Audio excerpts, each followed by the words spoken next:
bem-vinda a mais um vídeo aqui do canal e mais um vídeo falando sobre prova nacional docente. Isso porque conversamos nos vídeos anteriores sobre preparatórios, perguntas mais frequentes, mas acontece que nós fizemos uma coisa super importante que ajuda muito na hora da preparação para provas que envolvem aí concursos relacionados a professores de língua inglesa. Não fizemos análise de questões. Ah, Karine, mas o INEP nunca aplicou questões de prova nacional docente. Exatamente, está certíssimo, grande concurseiro, grande concurseira. Essa é a primeira vez que vamos ter uma prova nacional docente. Só que o INEP é o responsável pela elaboração das questões do ENAD. Então, muito provavelmente, né, 99,9% de chance do INEP manter o mesmo estilo de questão. Então, nada melhor do que, para ajudar a preparação, nós virmos aqui na tela do computador como que o INEP costuma estruturar as suas questões na parte de língua inglesa. Então, vamos dar uma olhadinha na última prova do ENAD, que está disponível no site do governo, mais especificamente do MEC, tá? E aí a prova está aqui na descrição do vídeo, como que essas questões costumam ser estruturadas. Vamos lá, dar uma olhadinha? Bem, então temos aí na tela a prova do ENAD, que foi aplicada no ano de 2021 para a componente específica das licenciaturas de letra língua inglesa, tá? Então tem aí letra em inglês. O que é que você vai encontrar na prova nacional docente? Provavelmente a mesma estrutura, tá? Então você vai encontrar a página de apresentação com o código de barras aqui em cima. Deixa eu pegar uma canetinha para eu escrever com vocês. Tchan, tchan, tchan, tchan, tchan, destaque, sublinhar, taxado, desenhar. Aqui, pronto.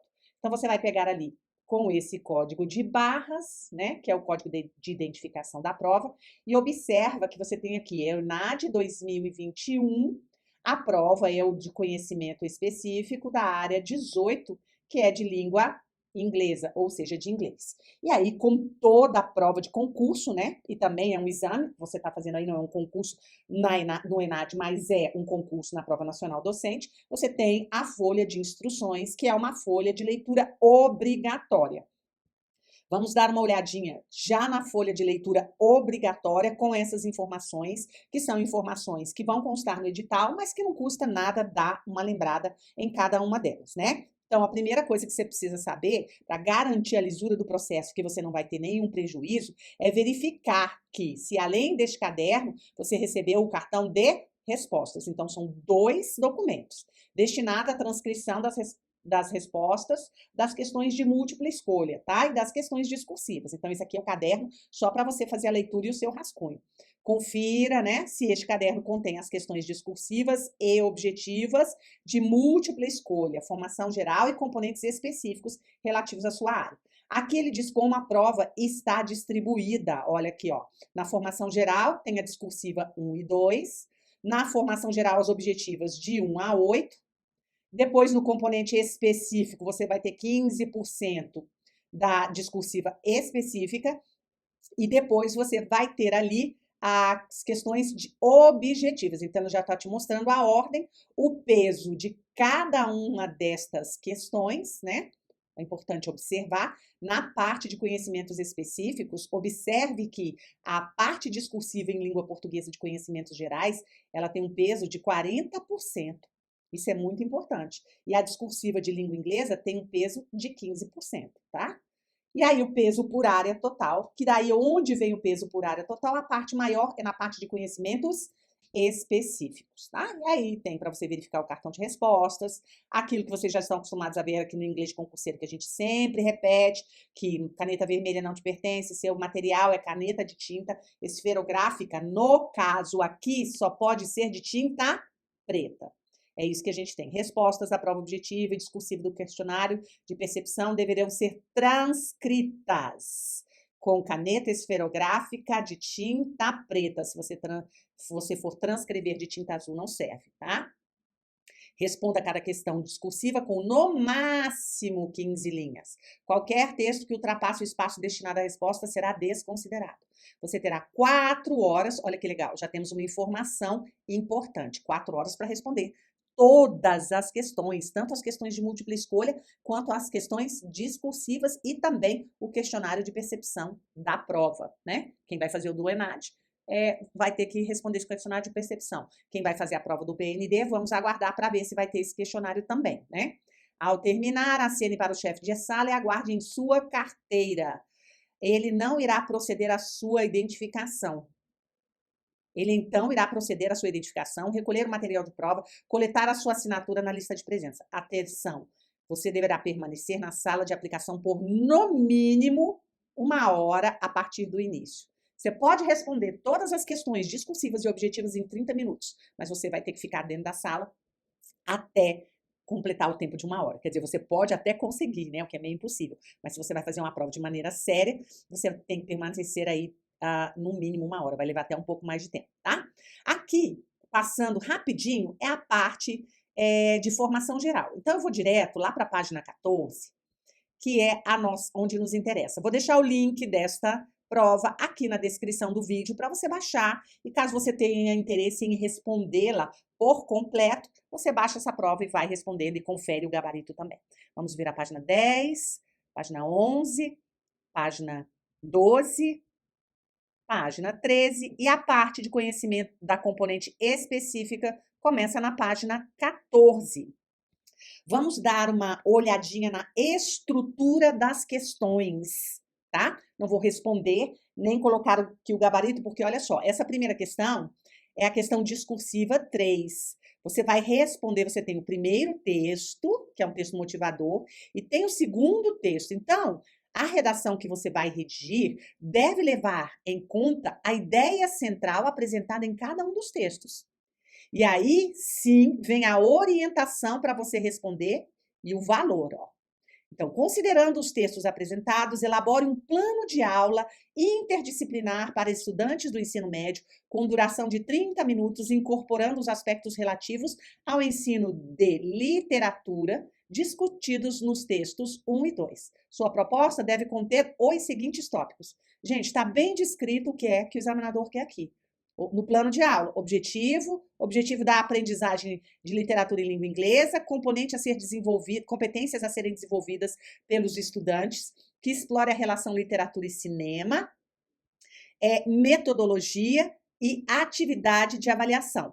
A definição de competências e habilidades você vai encontrar lá na BNCC, nas páginas de 242 até 263. Então, você pode dar uma lida lá. E se você já quiser exercitar a sua parte discursiva, já responde aqui essa questão. Essa parte é para o rascunho. Só o rascunho que você vai fazer aqui, ó. Não pode ultrapassar as que... Ah, mas eu escrevi um pouquinho aqui embaixo, caixão e vela preta. O examinador só quer até o final. Ele quer saber aqui, ó, só até aqui que ele quer. Se você passar disso daqui, ele já vai te penalizar e muitas vezes nem corrigir a sua redação, tá? Daí tem a discursiva 4, nessa prova do ENAD, um outro texto, né, que é o texto 1.